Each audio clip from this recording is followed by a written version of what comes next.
Good day, good afternoon, good evening, good whenever you're watching this.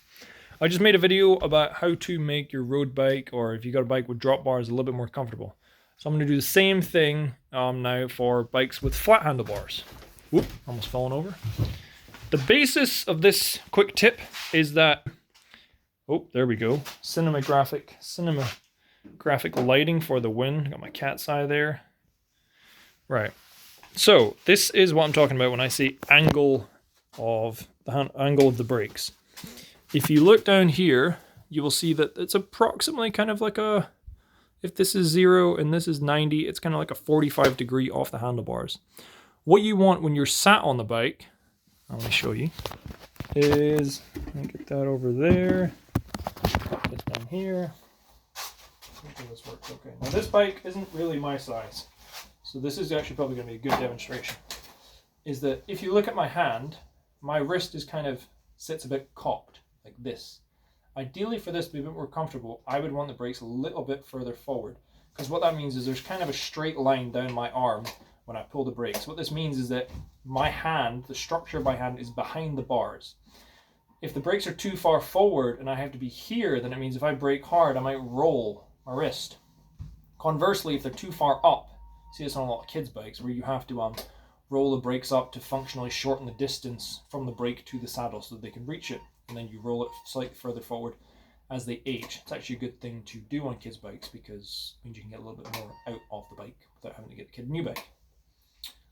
But what you want to see is that when you pull the brake, you've got a good bit of hand structure behind the bar, and you can brake kind of in about a 45 degree line, so that you've got kind of straight line down your shoulder, through your elbow, through your hand to the brake. If it's like this, no bueno. If it's like this, no bueno. You brake, you're going to roll over. You brake, you're going to kind of be straining your wrist, and you're going to be like this. So you want to kind of an angle about that. That's why most of the time they say set up the brakes about 45 degrees in the handlebars, because for most people with most arm lengths, that will around about work. If you want to adjust this yourself, you're going to need a multi-tool. Now, for most bikes, what you're going to find, either have a mounting bolt somewhere up here, like on that grip there, or it'll be underneath, like it's there on this, and there. There's another one there. What you'll often find is that the gears will be in the way. As you can see, the shifter here is in the way of that bolt. So you'll have to like depress the shifter while you put the tool on to get it in there and adjust it. And they don't need to be crazy tight. What you do is adjust it, loosen it up a little bit, pull the brake a couple times, get your hand in a comfortable position, take your hand off gently, and then tighten it down again to like 5 Newton meters. Doesn't have to be super tight, but that is a quick tip. If you feel like your wrists are a little bit uncomfortable on your flat bar mountain bike, hybrid, commuter, to make it a bit more comfy.